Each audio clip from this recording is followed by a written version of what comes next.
the end of the day, selling is transferring a feeling. If you don't have the feeling, you can't transfer it. If you don't have a good, positive feeling, dude, you're an actor. You have to sell and run your business from a place of positivity. And however you get there, God bless you. Welcome to the Pete Primeau Show. It is episode 186. Is your business exit ready? We have a fabulous guest, Pete Mohr from Simplifying Entrepreneurship, and he owns retail stores called Shootopia. And we will be on in just a second. Let me pay the bills first really quickly. If you haven't bought my book, Sell a Million, what are you waiting for? 101 tips for furniture and mattress stores to sell another $1 million or more this year. Everybody needs more door swings, and grab that book. It's on Amazon, and it literally will give you hundreds of ideas. There's 101 chapters, at least one idea per chapter. Some chapters have 3 or 4 ideas in them. So if you're struggling and you need some answers, grab that book on Amazon. Then I want you to do this, and I mean this. Call me. Call me at 419-560-3169. I will help you implement anything in the book. 100% free, no gotchas, no anything. You can ask anybody about me in this industry. I'm an open book, and I am really looking forward to this episode, guys. And one more thing, just want to say thank you for sponsoring the show to my friends at the Mattress Industry Network group, Steve and Greg. We appreciate you. And the just under 3,000 members of this group. If you don't belong to this group and you are in the mattress industry, we want you in the group. So just hit that QR code and join. If you want to learn how to market, how to sell, how to merchandise better, you don't have to be in this business alone. Almost 3,000 members in this group. It's 100% free. Join now. And just one more quick thing. If you have been thinking about going to the master class with Wingo Coaching, you have to do this. I did it, and I paid $9.99. Scott, I want a $200 refund. Actually, the only reason it's that low is because some manufacturers loved what they saw and loved the results their dealers that got, and they sponsored this event. So it's September 23rd through 25th. It's in Nashville. You cannot afford not to. Is that me? That was me. There's me again. Guys, if you are winning and you want to win more, come to Nashville. If you're losing and you want to win, come to Nashville. If you're wondering, what to do next, you don't have to wonder anymore. Scott's going to give you his playbook. And I'll tell you, this was a great group of people. And the one benefit that we don't talk about is the group of people that went to this event. You'll have them as brothers and sisters forever. You guys will be part of something. You would have spent 2.5 days together, and this will be part of your tribe going forward. So join wingocoaching.win now. The masterclass, I'm going to try to be there. If you want to increase your door swings, be there. If you want to maximize your business performance, be there. And if you want to be the place of choice in your community, when they think mattress, they think your store, be there. And that is my cue to stop talking and get my guest on the thing, on the show, from the great Chris Stone. If you're thinking of doing a podcast, get with Chris. He is absolutely the best. Pete, welcome to the show again. Yeah, so good to be back here. I was just thinking, you said, what episode? 180 something right now? 186. Yeah, and I was on it back in the 90s a couple of times. So maybe every 90 or so episodes we'll have a little reconnect, Pete. I think that'd be a great idea. Absolutely. Absolutely. Listen, I know that our topic is your business exit ready, but I just wanted to throw something at you. One of my friends I went to school with, he kind of ended up in this end of the business. And I kind of lost track of him. Mm. And we're at a football game, maybe 10 years ago, college football game where we both went to school. And I asked him, I said, so what's the number one problem? And when someone's getting ready to exit their business, and he said, well, the number one problem is they don't have a strategy and they're starting too late. And I thought, wow, that's interesting. And then I asked him another question, and I'm going to start this off with you. What is the one biggest mistake that costs a store the most money when they are planning an exit strategy? What is the one thing that you just, man, you see it all the time and you just wish that it was different? That's Go a ahead, loaded run with it. that's a loaded question, man. There's a lot. And I mean, I think one of the big ones is that they don't have any documented process, Pete. That's it. That's Yeah. exactly what he said. Yeah. He said one word, Pete, process. No Mhm. process, no money. Yeah. And I go, And what's the factor? He goes, Pete, it's up to 10 times. I go, 10 times, like 10 times what you could have sold the business for? He goes, absolutely. I said, wow, that's scary. On one of our previous episodes, we talked about the 5P process, and the 5P, just to kind of quickly go at it: understand your promise, align your products, your process, and your people to that so that you can have the right amount of profit. And when we look at setting up a business for sale, of course, we need to see the profit amount in there. But part of getting to that profit is having a self-managing business that you have the right people in place, which is another key issue, right? If somebody else is going to take this and you're selling the ongoing entity, they want to actually check and make sure that the people are good. The product, and that's all. Like, where's your products, or where are they coming from? Are they aligned with your promise? All of these different things, all of this links in together, right, Pete? And I think the big thing is that when you don't have these things aligned, you don't get the value, right? And so there's a few different things that we look at when we start talking to an owner. And yes, most owners say, well, I want to sell my business this year. And it's like, okay, the reality of it is let's talk 2 to 5 years before you want to sell your business, and more realistically, closer to 5 years than closer to 2 years. But we work with what we're given, and sometimes, well, here's another thing, Pete, that I think is really important for everybody listening to contemplate. Are you looking for, well, not are you looking, you are going to look someday for a planned exit, because there is one guarantee: you will exit your business one day. Hopefully that will be a planned exit. Yeah. Hopefully it's of your choosing. Because there's a lot of things that about 50% of the businesses in North America, business owners exit in an unplanned fashion. And when we think of that, it's not nice stuff, but you got to think of it, and it's risky. One is that you might die. What happens then? One is that divorce. Divorce causes an unreal amount of business exits. And with 1 in every 2 marriages failing, a lot of times the financial stress that goes around that involves having to sell your business. Yeah. Disability is another big one, right? Mm. If you get into a car accident and you're disabled for 3 months and you can't make it in, but all of the processes in your head, and you're the linchpin to everything happening at work, how valuable is that? Yeah. Partnership disagreements, Pete. Partnership disagreements. Ooh. Not only at home with the divorce Huge. side of things, but with if you are in partnership, that can cause a business to fail. These are all things that are unplanned exits, but you still need to have strategy built around them so that if they ever do happen, you're ready to maximize the value, at least at the most potential that you can at the time. Pete, I have to say this.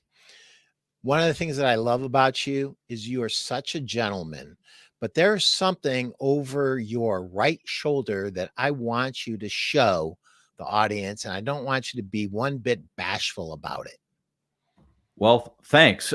It's this is the preview copy. It's called The Business Owner Breakthrough, which is my podcast name as well. But it's also this little book, and I have been talking on podcasts and creating different things.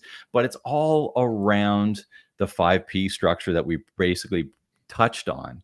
And it's if you have that stuff in alignment, really understanding your promise, aligning your products, aligning your process, aligning your people to that promise, the profit comes. And when the profit comes, so does the freedom. But the freedom then is all around this idea. If I have my business at that level, which is just good business strategy, by the way, it's also good exit strategy. And that's the topic of today, really around exit strategy. So they both interlink, of course, because the idea is that, and we said it right off the bat, Pete, if all of this stuff is in your head, if everything happens with your sort of stamp of approval, that's not a very sellable business. You're just selling somebody else a job, and nobody wants to buy a job these days. They want a business.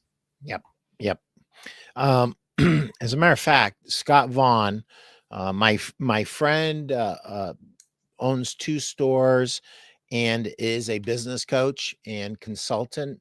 And I was promoting his event that I went to.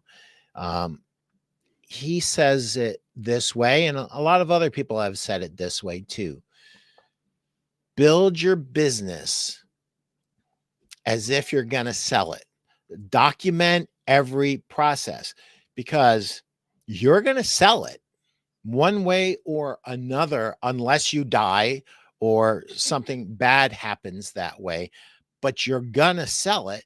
You might be going, Pete, I'm not selling it. I'm giving it to my child. That's good. That's Your an exit child strategy. needs all the benefits that you prepare in your business to be sold offers. Having that process, having the people, having that all dialed in is huge. It gives your child, who you want to pass this business on to, a roadmap.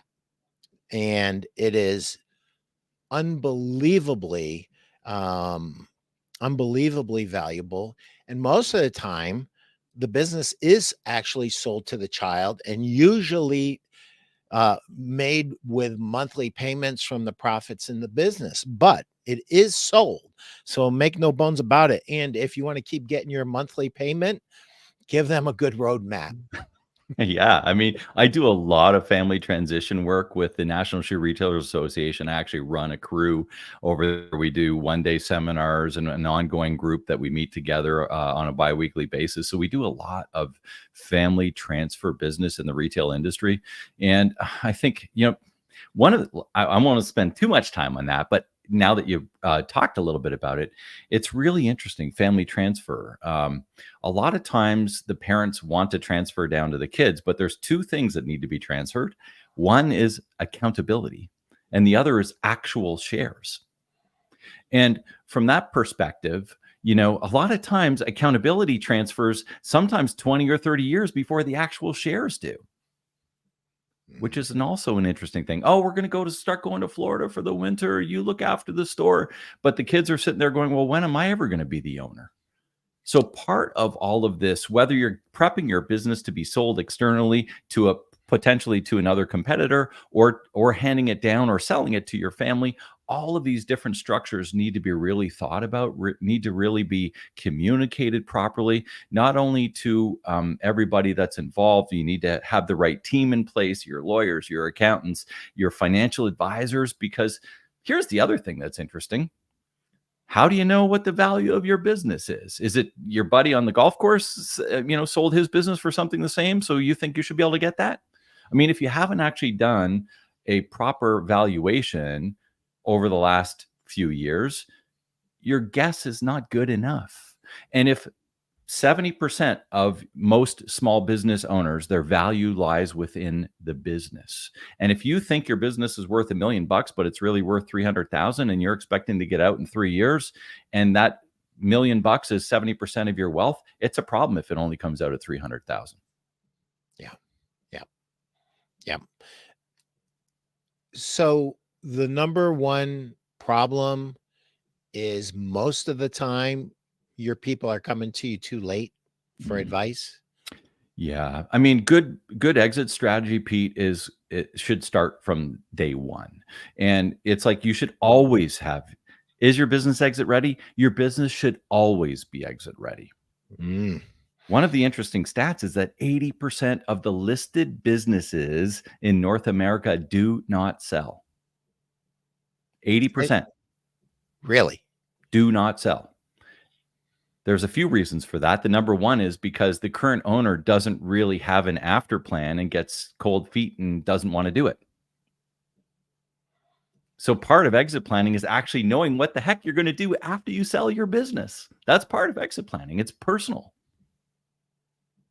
What's your profit gap in your business? What's your wealth gap in your business? What's your value gap in your business? These are things that we talk about when we start, digging into it. The profit gap is, let's compare you to other people in your industry and see where you're at. And if we need to do some work to get you up to where industry standard is so that you can get the proper multiple, then great. The wealth gap is really about, like I just talked about, let's talk to your financial planner. Let's look at your picture after you sell your business. Do you have enough, and does your business portion of it support enough of what you're going to need? It's all part of the picture. Because you're a business owner doesn't mean that you need to take all of these different things into consideration. You have to. Business is but one of the pieces of your wealth gap, especially if you're moving on into retirement and not taking this chunk of money and planting it into another business, which is another option, but you need to know all the options. And the value gap, really the value gap is, okay, well, this is, what is my business worth? Oh, it's worth $1 million because that's what the valuation says. That's what we listed for. Great. But I really thought I needed 1.5 million, or I can get to 1.5 million if I do all of this work over the next 2 to 5 years so that I can get it to 1.5 and create that and narrow that value gap so we can actually get sort of, let's say, at the top of our industry standard, as opposed to where we may be now, or where we don't even know if we are, or have no really clear picture at all. So let's get in and start doing some homework there and seeing what areas of your business need to be cleaned up. A lot of times, Pete, it's process. Sometimes it's people. Sometimes it's actually you're the linchpin that's holding everything back. I mean, there's lots of different things that we need to start picking, because I can tell you, when it goes to due diligence, you will be picked apart. So let's do it in advance. That is super strong. I have not heard that before. You are going to be picked apart in due diligence. You are. Yeah, you're going to be subjected to a forensic team of accountants and business consultants, and they are going to rip it open. The scab's going to get ripped open. Everything's there's nothing. You're not going to hide anything. So for me, I look at this and it's like when I'm working with somebody who wants to get their business exit ready, whether they're ready to sell now or whether they're thinking 15 years down the road, it really doesn't matter. It's the same process. And so what we're trying to do is get everything ready so that if any of those 5 Ds happen, you're ready to go. But when you're ready to go and you want to do it with a planned exit, things are going to go a lot smoother, because, like I said, good exit planning is just good business strategy. And at the end of the day, we want to always, if you have a stock portfolio, you're looking at your stock portfolio and watching that. But if you don't even know what your business is worth and it's the biggest asset that you have, that's a problem. Yep. And I'll tell you, making sure that you're exit ready makes you a better business person. It makes you more knowledgeable about your marketplace. It makes you more aware of potential competitors that you may or may not be already paying attention to, because it's going to be more encompassing of a view. It's going to be a more panoramic view. For sure. 66%, and these are all studies through the Exit Planning Institute, but 66% of business owners don't even know their options upon exit. Yeah.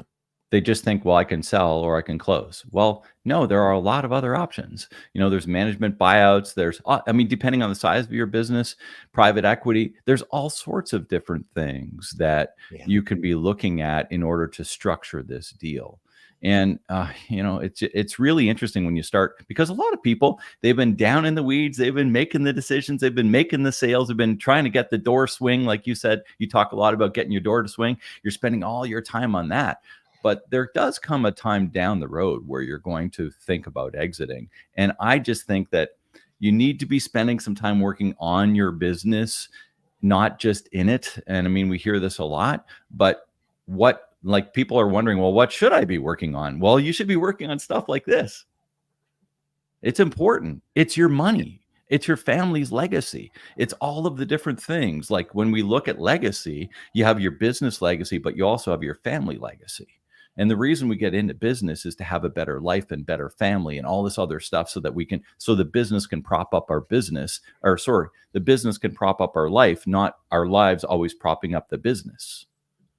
And Yep. so if we can flip this around so the business truly is propping up our lives, and we can show this on paper and show it plainly to somebody else that might buy this business, do you not think that's a more valuable business than the one where they see the person working 70 hours a week and there's nobody there and they're having problems and they're struggling on the financial side of things and everything else? It's like, do I want to buy that mess, or do I want to buy this one where the guy's actually or the lady is having a good life and the business is actually supporting the life they want to live? Mm-hmm. Yeah. And there's another piece to this that people don't often think about. When you are executing on the promise, the product, the process, the people, and the profits there, you don't have to sell prematurely. You can sell when you want to sell. And here's the other thing. If you have all of that under control, your personal experience with your business is such that you don't want to sell it. You could probably keep running this for another 10 years, whereas all your buddies have to retire because they have to retire to have a life. You already have a life and you can participate with all of your friends. You can go on the vacations and the business is going to be there for you. So I think that's another piece to it. And I love that. And that's when you get to sort of that final gate when you're kind of doing your quarterly analysis of your business. You get to that gate and you're like, do I want to sell or do I want to keep? Just like a stock, right? Do I want to sell or do I want to keep? And in this case, when you look at your business and you look at the chunk of money you have invested there, and if it's actually spitting back a better than market return, why wouldn't you keep it? Yeah. That's what I do with you mentioned I'm a retailer. We have a couple of shoe stores. Well, I work about a day a week in my shoe stores. I mean, it's a great investment. I have no intention on selling my shoe stores because it's running in this way. But they are ready to sell if I ever need to. Yeah. Yeah. That's huge. You said it quickly, but I really want to dive into this, and I'm going to tell you a horror story of why I want to dive into it. And so it's the options piece of it. What are your options, and us diving into that a little bit more. So I'm going to tell you, I had a dealer who was a good dealer, bought almost all my lines. So sad to see him go on many different levels, personal level, professional level. I didn't know it at the time that he made the announcement, but I was approached by somebody too late to buy his business. He had already abandoned the leases, and unfortunately, he didn't trust me enough to have a conversation with me to say, "Hey, Pete, I'm thinking of selling and or closing my business. Can you just keep your eyes open for any potential investors that might want to buy my business?" Yeah. That conversation never happened, Pete. And this opportunity presented itself. It was not something that I pursued. It was something that got thrown at me. And then the investor was mad that they couldn't buy it. And I felt very frustrated because I would have loved to have made been able to make that happen for everybody's benefit. Um, how do we avoid that? I think it has to do with really knowing your options.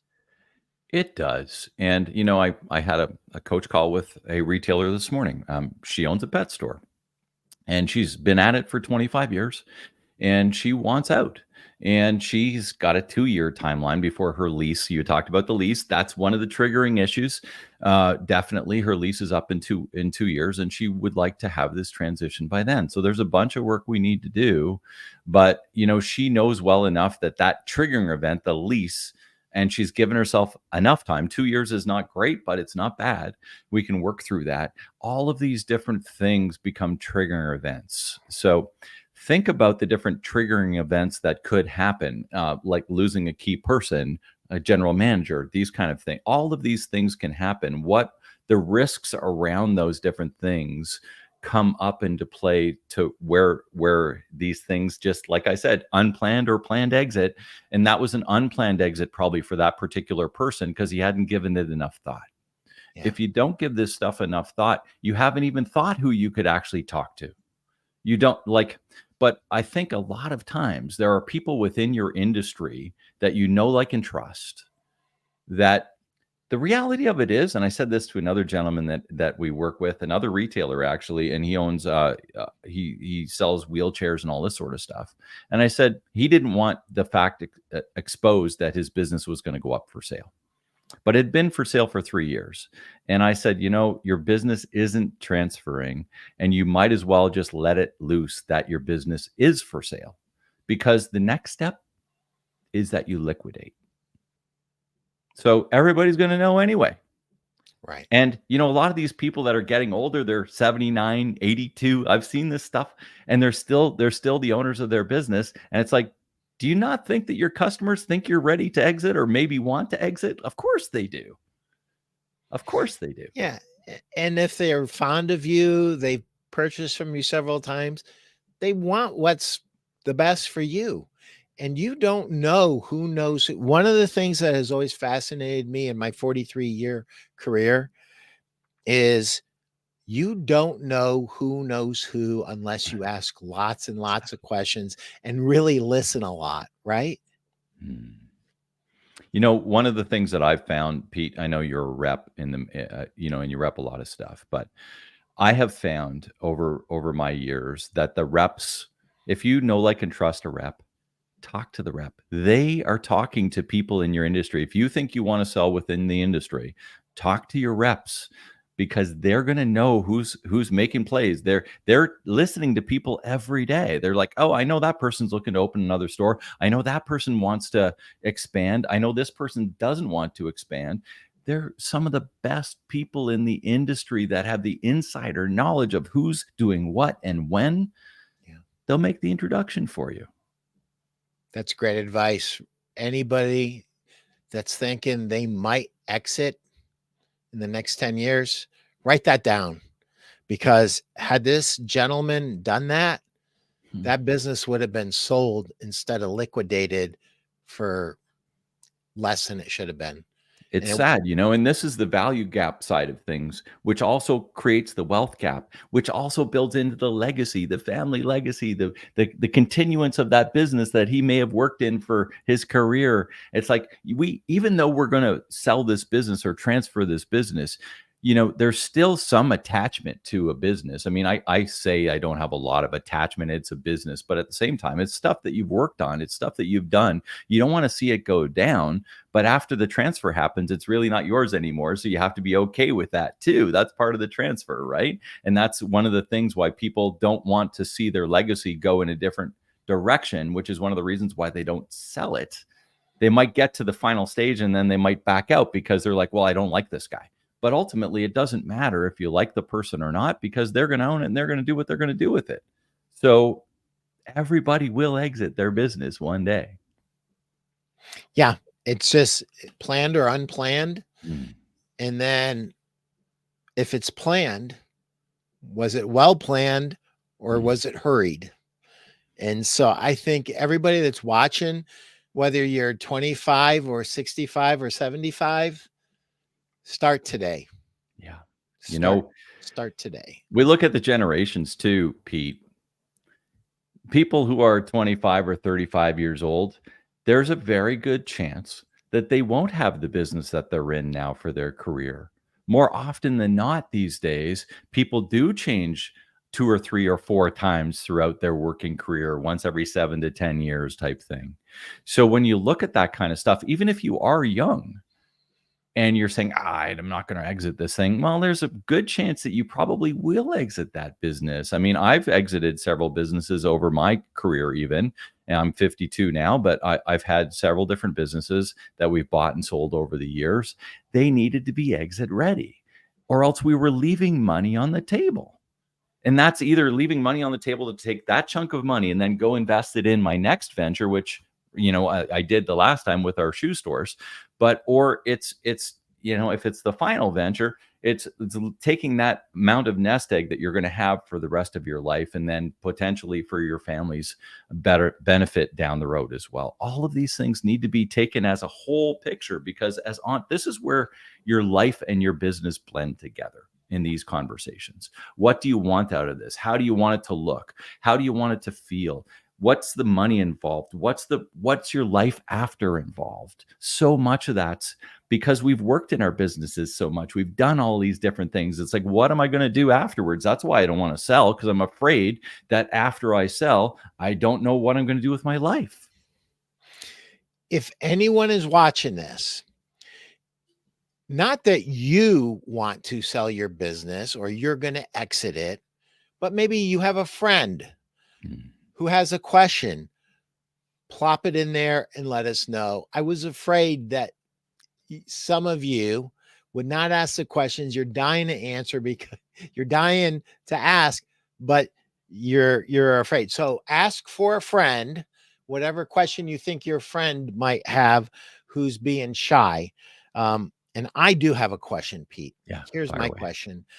I've been watching this and I'm like, okay, Dr. Mohr, you have convinced me that I need to be exit ready. What's step one? Step one is to get your stuff together.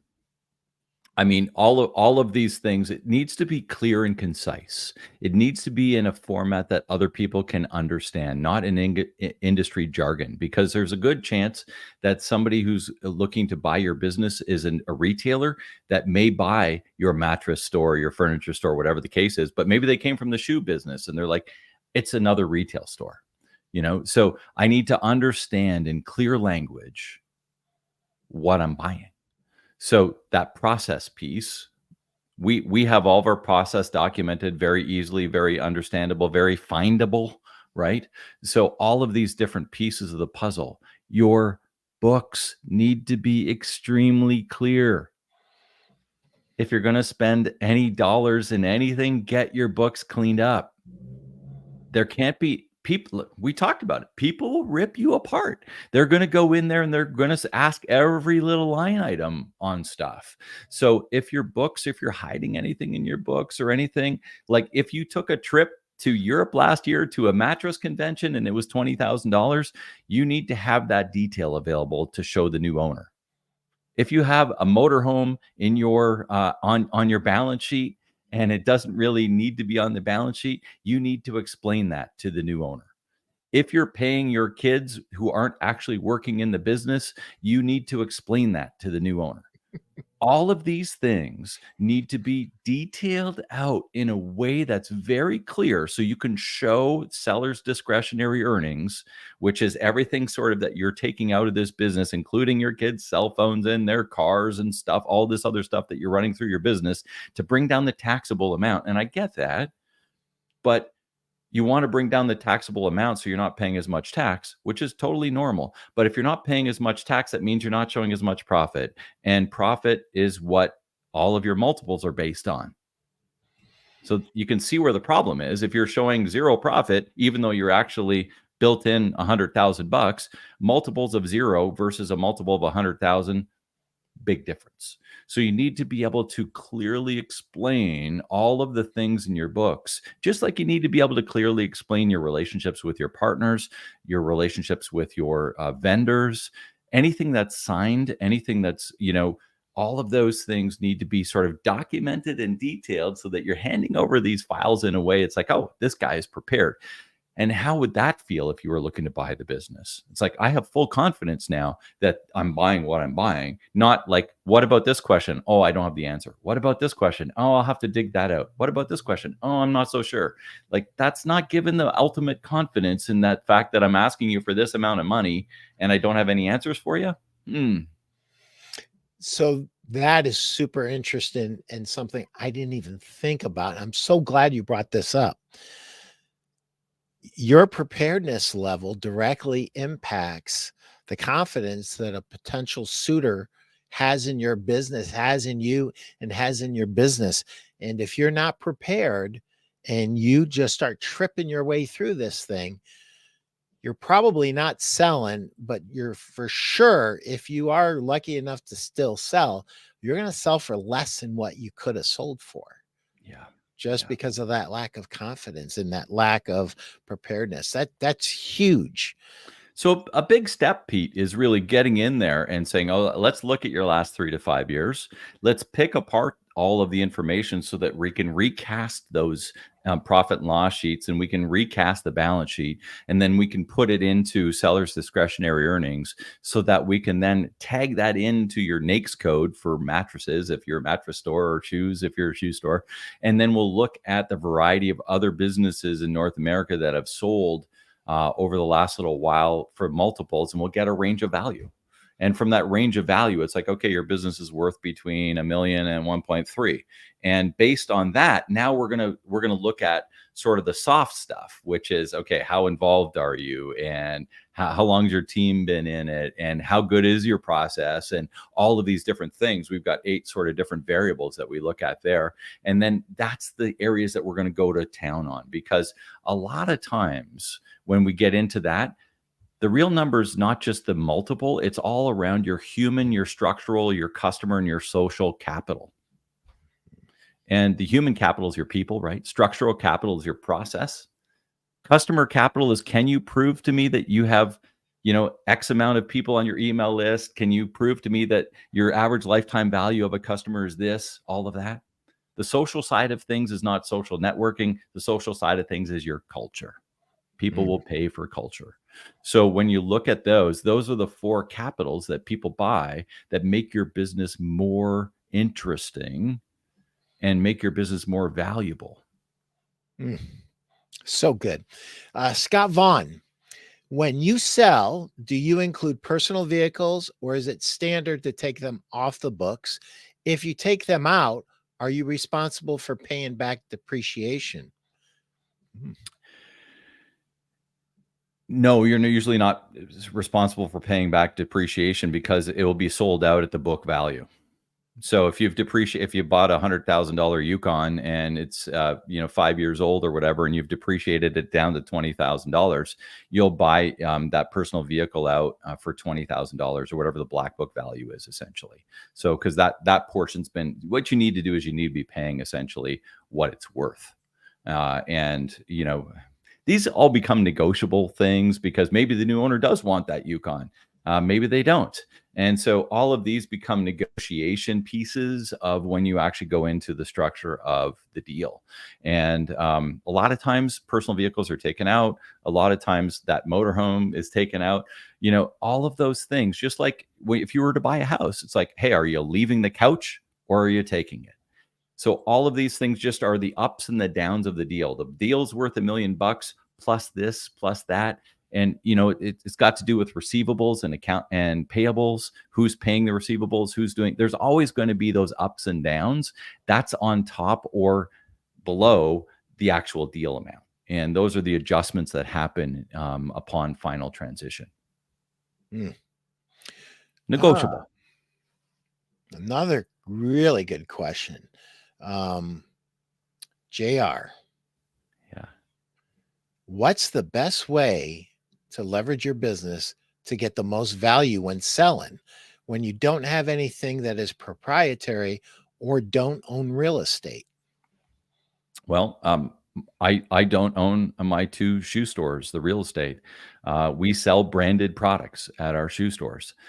So if I was to sell that, basically I'm doing the same thing that we're just talking about. It's like, hey, I want to look at the profit sheet. I want to see how much profit this business generates. Okay, that's going to be one of the big pieces. I'm going to look at the human capital. How long have these people been here? Can they make decisions without me? All of the different things, the structural capital. Can I run this business if I stop in and, if I literally sit at the desk at Shootopia, will this business run itself? And in at Shootopia's case, it would. I've got great team that makes decisions. I haven't hired a person in years. So they do the hiring. The only people I would hire is for my 2 managers. And everything that's underneath my 2 managers, they hire. So our structure's right, our people components are right, our culture is right, our customer list. I can prove our customer list.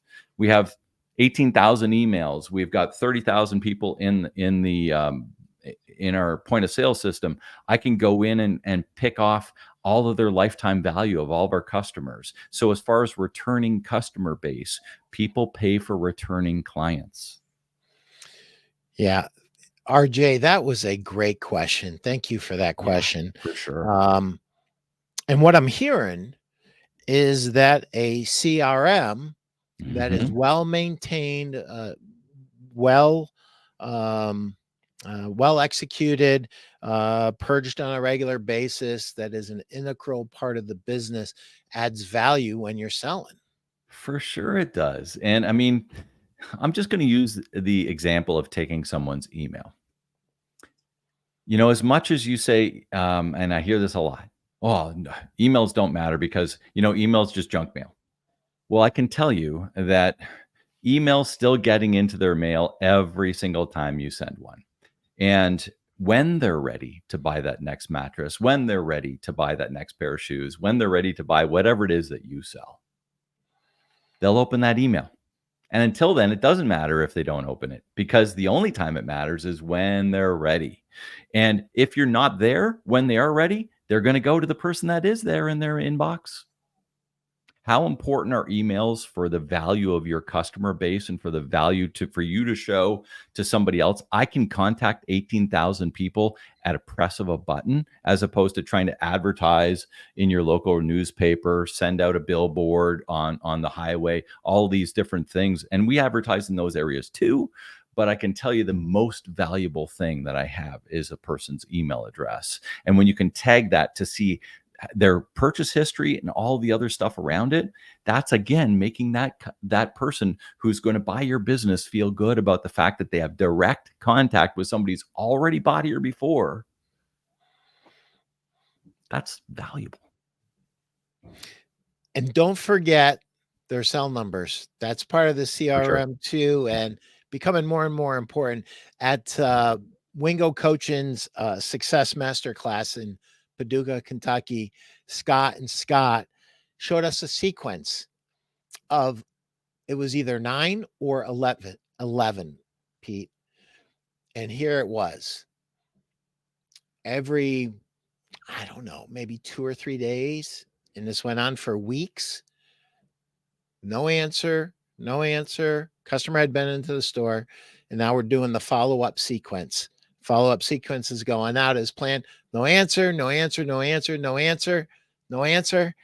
And then the customer basically responds with 3 conditions that need to be fulfilled for them to make the sale. Basically, I'm buying now, and here are my 3 questions. And it's like, most of the time, yesteryear, we would have thought, hey, don't do a sequence that long, because the customer is just going to hate you.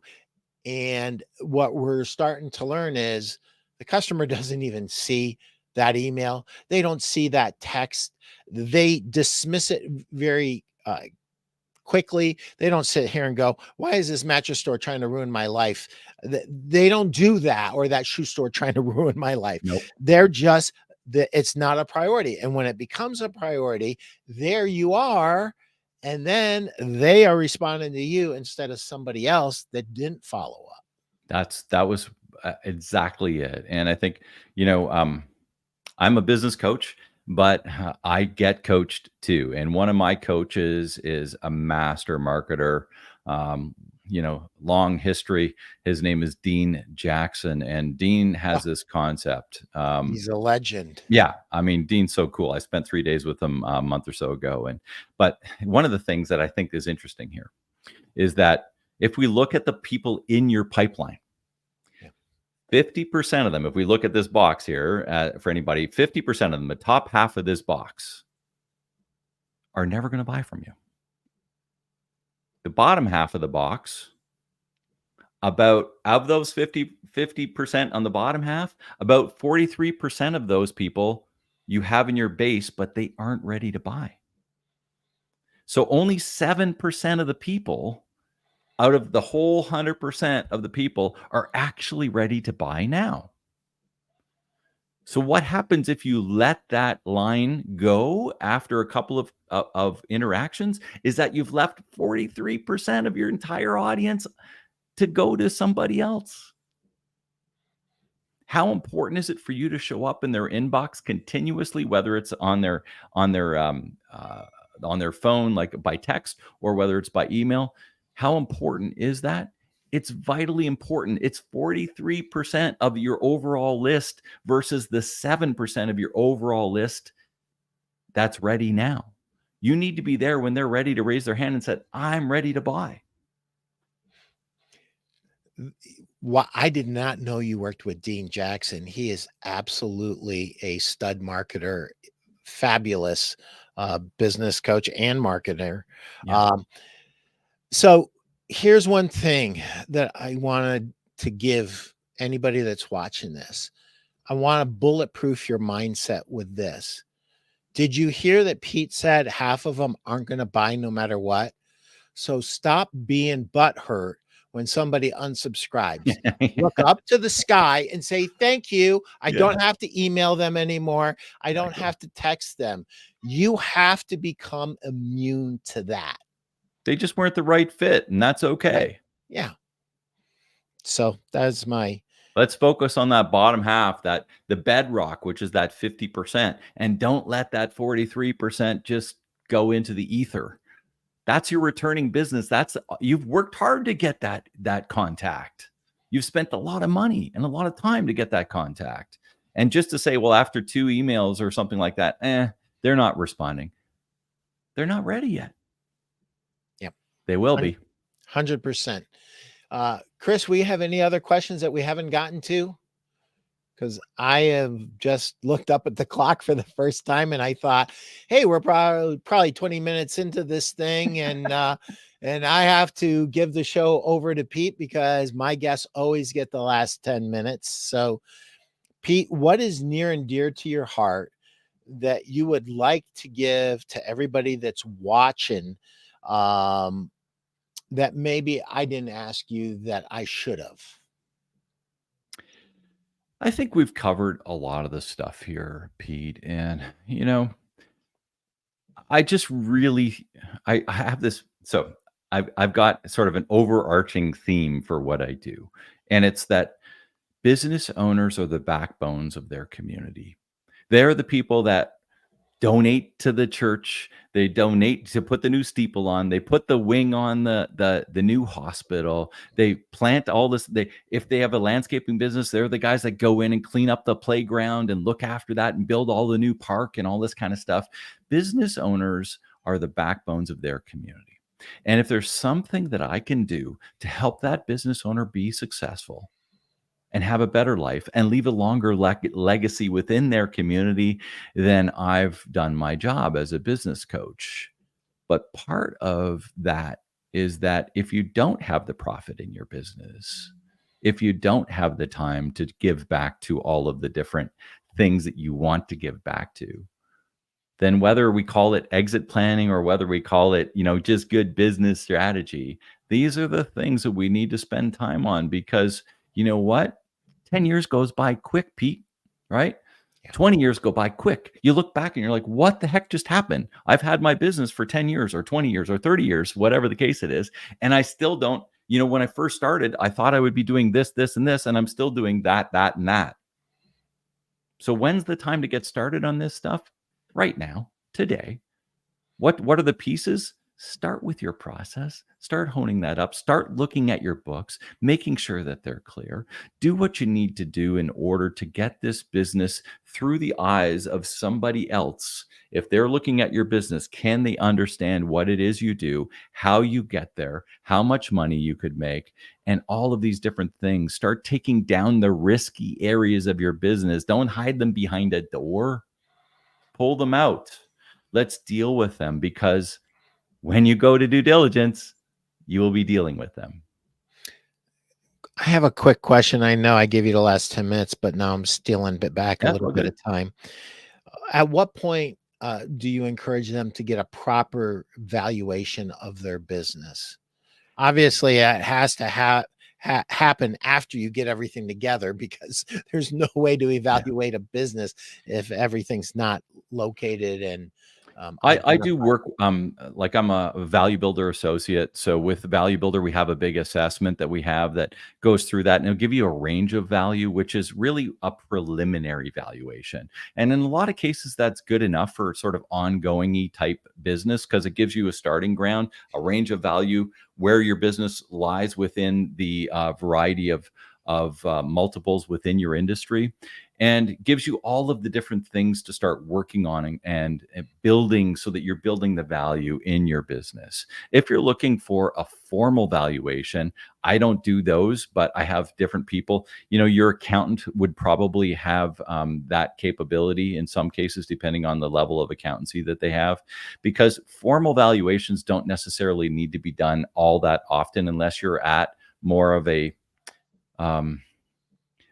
unless your banks require it, because you actually need to go for funding or whatever the case is, or unless you're literally at sort of final stages where you're saying, okay, we need to have this as a piece for our deal. So the kind of stuff that I look at are more informal. It's like, I need to know the range of value of what my business is, so I can make these decisions that we've been talking about, right? And for a lot of business owners, that's good enough to get going, because it gets them in the headset of, this isn't enough, or I'm already okay. And those are the things we need to have as business owners. This isn't enough, or I'm already okay. And if I'm already okay, now what? And if it isn't enough, now what?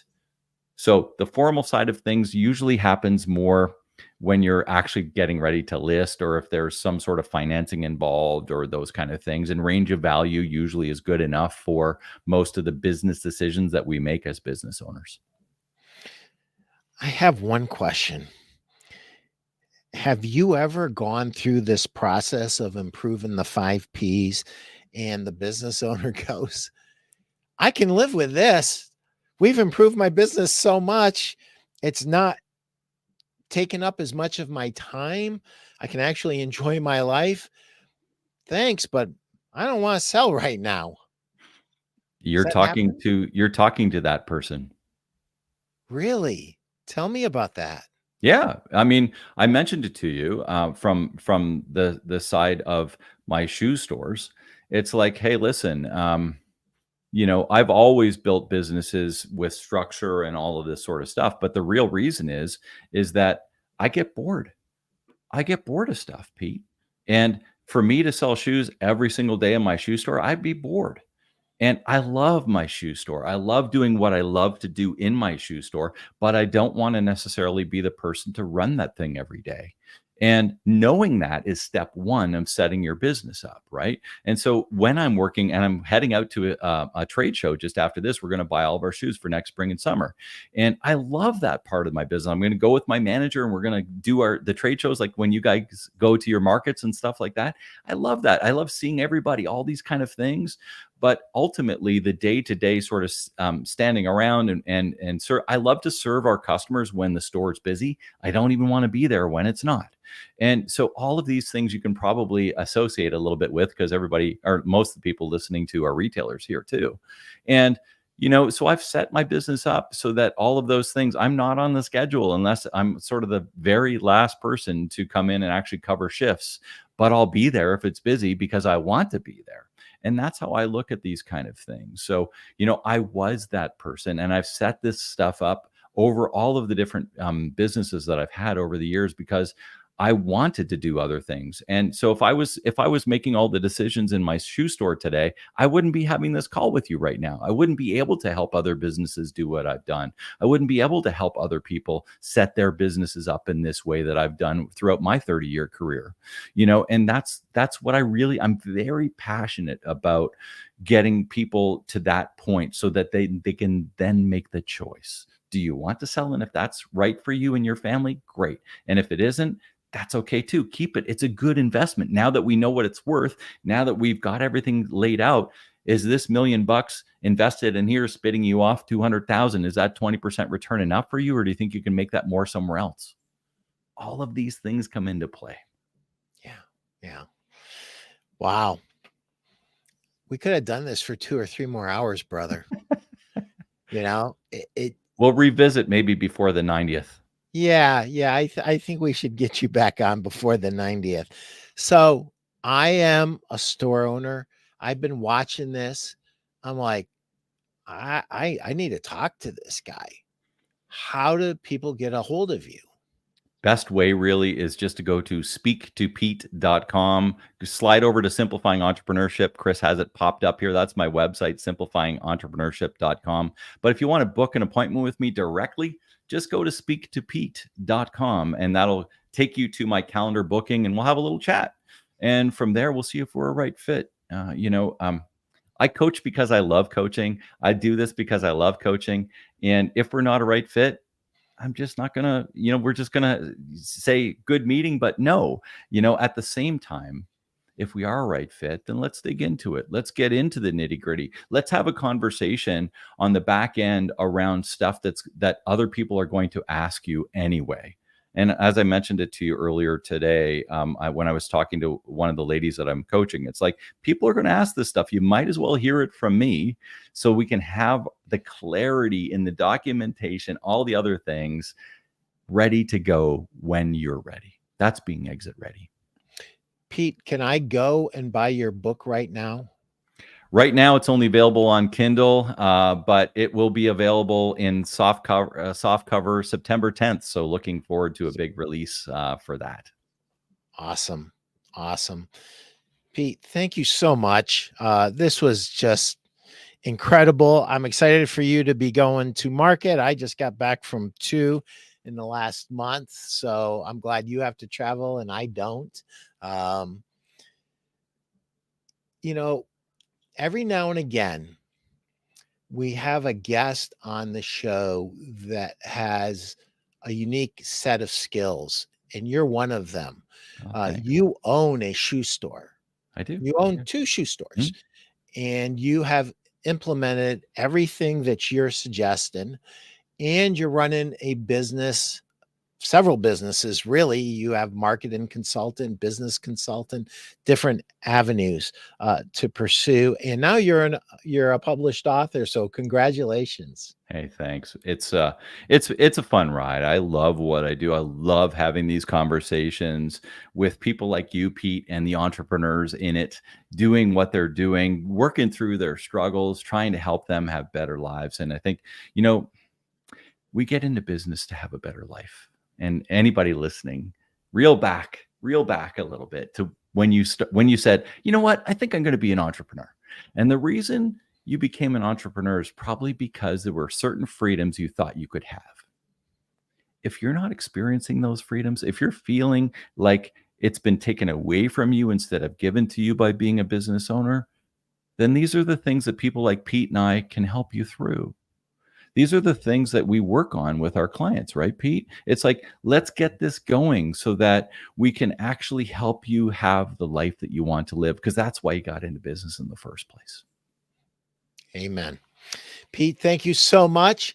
Anybody that wants to get a hold of Pete, go to his website, book an appointment, speaktopete.com. And thank you so much. And I cannot wait to read your book. Thanks, sir. Make it a great day. You too. Bye-bye.